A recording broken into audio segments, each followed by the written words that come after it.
The best soldier in our regiment was Lieutenant Braille. Braille's home was in Ohio. None of us knew him well, but our general liked him.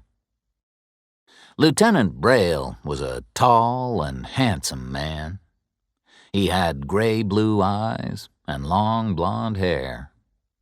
His shoulders were wide, and he had long legs. He always wore his best uniform, even when he was in a battle. He was a well-educated gentleman, and he was about 30 years old. Artists liked to paint pictures of soldiers who looked like Braille. Braille was either very brave or very foolish. He did not behave like other men. Soon after Braille joined our regiment, we fought a big battle. Men were killed on his right, and men were killed on his left. But no weapons injured Braille himself. He never tried to find a safer position. He walked or rode his horse slowly as the bullets and cannon shells flew through the air. Everyone noticed him. The fighting was terrible, but Braille did not care. During that battle, the general sent a messenger to Braille. He ordered Braille to take cover. This was unusual. The general had many things to think about during a battle. There was no time to worry about the safety of one man. But the general liked Lieutenant Braille. He saw Braille's foolish behavior, and he did not want him to die. In the next battle, Braille behaved in the same way. He sat on his horse where everyone could see him, including the enemy. Bullets and cannon shells did not touch him. Braille stood like a rock in the center of the battle. He did not move, and nothing hurt him. After that, we decided that Braille was neither brave nor foolish. He was simply very lucky. The general also believed that Braille had good luck. So, Braille became his messenger. Other messengers were killed, but Braille was never in trouble. He always delivered the general's messages to our front line successfully. Our front line was often less than 100 yards away from the enemy. Our men lay flat on the ground as bullets and shells flew over their heads. But Braille did not lie on the ground, and he did not keep his head low. He simply walked up to the front line and delivered his messages to the officers there. Then he returned to the general to give his report. Other officers in our regiment spoke to him. "Don't be a fool, Braille," said one captain. "Take cover. Every enemy soldier is aiming his gun at you. Your head will be shot off." Braille smiled. "Thank you for that advice, Captain," he said. "If my head is shot off, you can say I told you so. I won't mind." The captain was killed in the next battle. He was hit by many bullets as he stood in a roadway. Braille was on the road, too.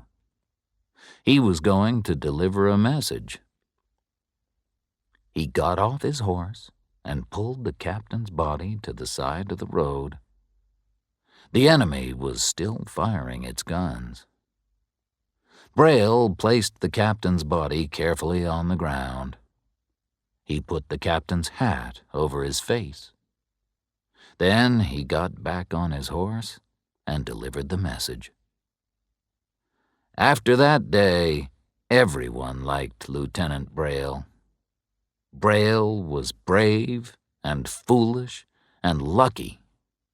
We were pleased that he was in our regiment. When he was with us, we felt safe. We wanted his luck too.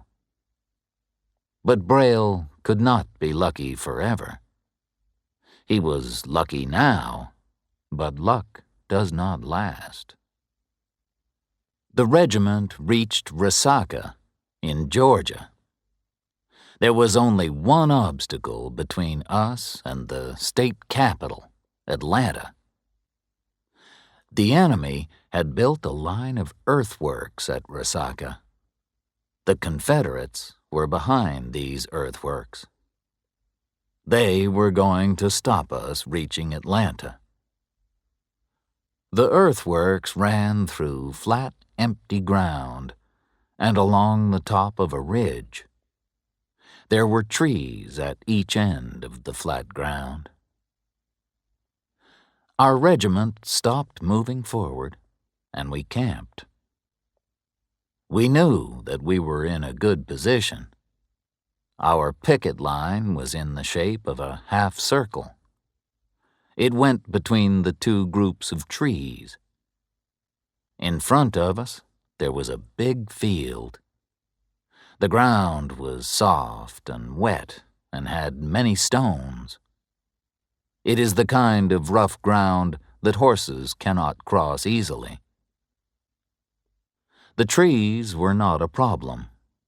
They gave us plenty of cover. But we could not move forward easily across the field. There were too many Confederate guns behind the earthworks. We waited for the Confederates to attack us. We expected them to attack at night. Our general was in the trees at one end of the half circle.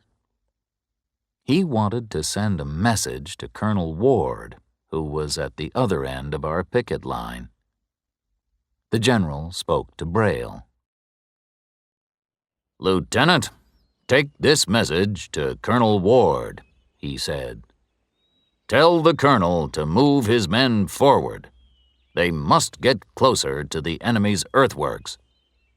But his men must stay under cover, and they shouldn't fire their guns unless they can see who is shooting at them.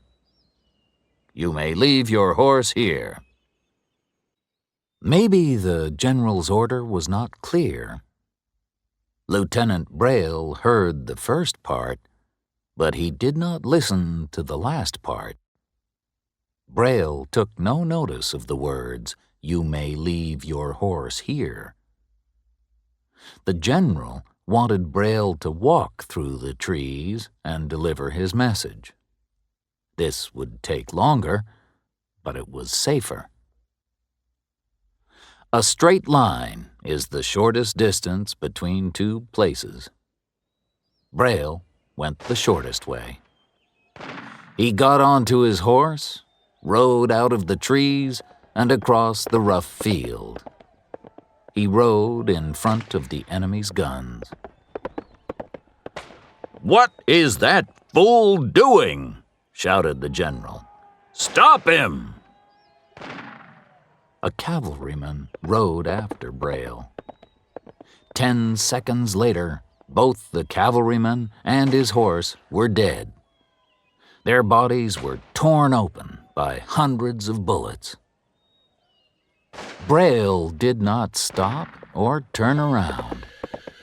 He galloped his horse slowly across the rough ground. Braille was less than 200 yards from the enemy's guns.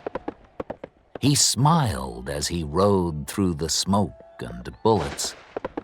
His hat was shot from his head, and his long blonde hair lifted and fell as his horse moved forward.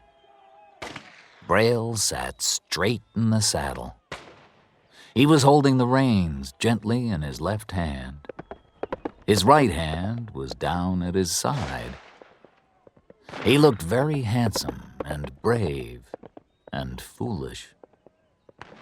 It was like a scene from a dream, not a scene from real life. Braille almost reached the trees on the other side of the field.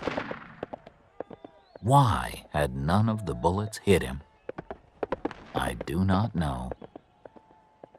But there was an obstacle that none of us had seen. There was a stream in front of the trees. Braille's horse could not jump across the stream. The stream was wide, and the water was deep. The horse stopped, and as soon as it stopped, it was shot. Braille and his horse fell to the ground. Braille stood up. He was all alone, and there was no cover. I will always remember that scene. The handsome lieutenant turned toward the enemy's guns, and he was hit by many bullets. Braille fell to the ground once, twice. Each time he stood up again. I will always remember the expression on his handsome face. He smiled. When he fell for the last time, all the Confederates stopped firing their guns. 4 men from our regiment walked onto the field. They followed a sergeant who carried a white flag. They picked up Braille's body. As our soldiers walked back to our picket lines, several Confederate officers walked toward them. They took off their hats and helped our men to carry Braille's body. They carried Braille back to his own picket lines. The general gave Braille's belongings to the other officers in our regiment. He gave me a small book with a leather cover. It was Braille's notebook. "Remember Herman Braille," the general said. "He was foolish, but he was very brave." There was a letter inside the book. It was a love letter. It had been written by a woman called Marion Mendenhall. The address was in San Francisco. The last paragraph said, "Lieutenant Winters has visited me, but I don't want to see him again. He was injured in a battle at Virginia. He said that you were in that battle too. Lieutenant Winters told me that you weren't hurt because you hid behind a tree. I'll always hate him because he said that. He wants me to think badly of you. I don't believe his words. It's better to hear of a lover's death than his cowardice." A year later, the war ended, and I went to California. One evening, I visited Miss Mendenhall in San Francisco. I met the young woman in her fine house on Rincon Hill. Marion Mendenhall was beautiful and charming. Only a brave and handsome officer should be her husband. "You knew Lieutenant Herman Braille," I said. "He was killed at Rasaka. I was in that battle. This letter was in his belongings. It's a private letter. I'm returning it to you." She took the letter, but did not read it. "You're very kind to bring it to me," she said, "but it isn't important." Suddenly, she looked at the letter, and her face became pale. "There's a stain on it," she said. "Surely this stain isn't... It's not blood, is it?"